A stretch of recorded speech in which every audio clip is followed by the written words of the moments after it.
So far, I've only really considered the possibility that these supposed former radical leftists have sincerely converted, but are just too egotistical and shallow to admit their own errors. There is the other scenario, which I think in many cases is far more likely. That's the scenario where the conversion is not remotely sincere, where somebody like Cenk Uygur pretends to have turned a new leaf and discovered a strange new respect for the conservative base for the one simple and straightforward reason that his traffic is tanking and the click. Matt Walsh has stirred the pot once again.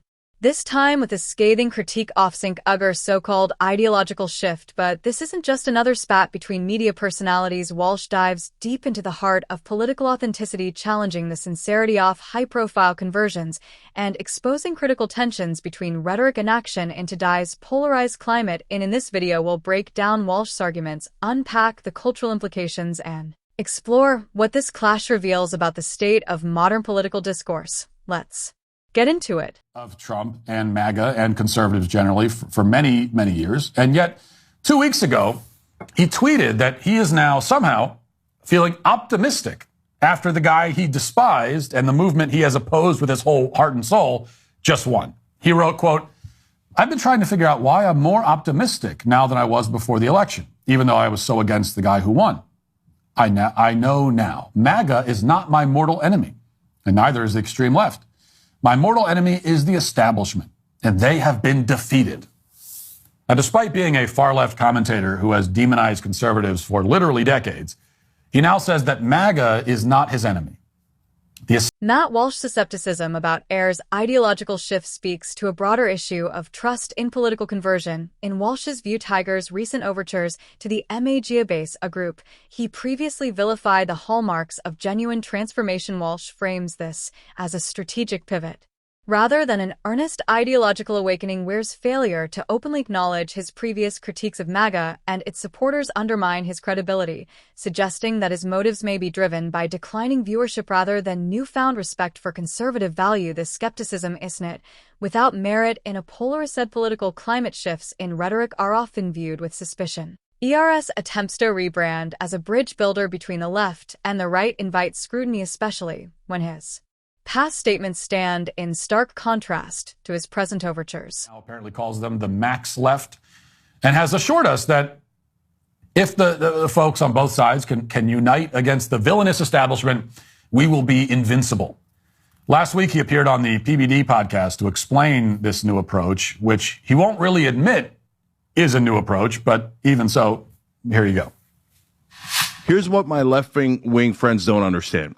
They think you guys are all MAGA, and MAGA means it's a cult, and you're never going to disagree with Trump. You're never going to disagree with each other, and that you are like their father's Republicans. But you're not their father's Republicans. And so our side, I've been trying to get them to realize that Joe Biden, Nancy Pelosi, all these folks that take the money. Walsh's accusation of hypocrisy centers on Tiger's simultaneous praise for Trump supporters and continued condemnation of Donald Trump himself. Walsh argues that this duality, celebrating the MAGA base while vilifying its figurehead, reveals a lack of ideological coherence. This critique underscores a broader issue in political strategy, the challenge of reconciling past rhetoric with present positioning. For a user who has built a career on opposing Trump and his supporters, any pivot toward collaboration requires a careful navigation of these contradictions. Walsh's analysis suggests that our approach lacks the nuance necessary to bridge this gap, leaving him vulnerable to charges of opportunist. I think that we could actually unite the left flank and the right flank, and I've got a model for how to do that, and I want to run it by you guys. Before, when I battled the right wing, it was a wall, right? I'm just like, nobody's listening to one another. They're just doing talking points. I hated it. And then MAGA looked like they were 100%. I'll be honest. I mean, in 2020, I was super pissed.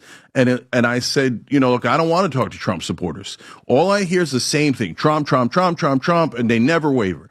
So what I'm saying to the left now is, no, I'm seeing something new and different here.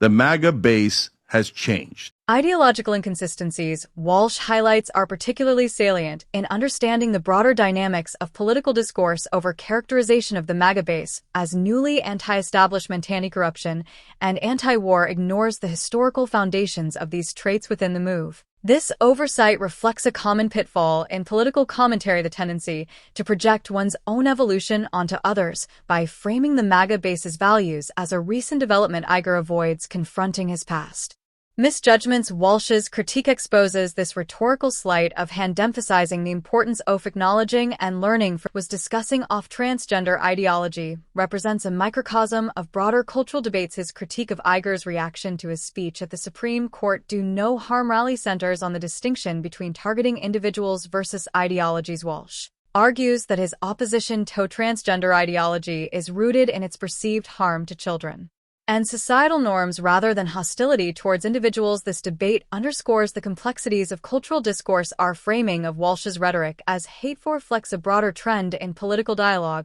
where critiques of ideology are often conflated with attacks on individuals. Walsh's insistence on this distinction highlights the need for clarity and precision in addressing contentious issues.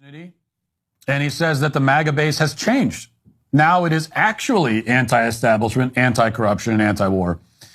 But, there are some rather significant problems here. And the first and most obvious is that the MAGA base has always been anti-establishment, anti-corruption, and anti-war. Those have been, by far, the defining features of the base from day one. But Cenk pretends that this was only a recent development so that, again, he can avoid actually admitting that he was wrong.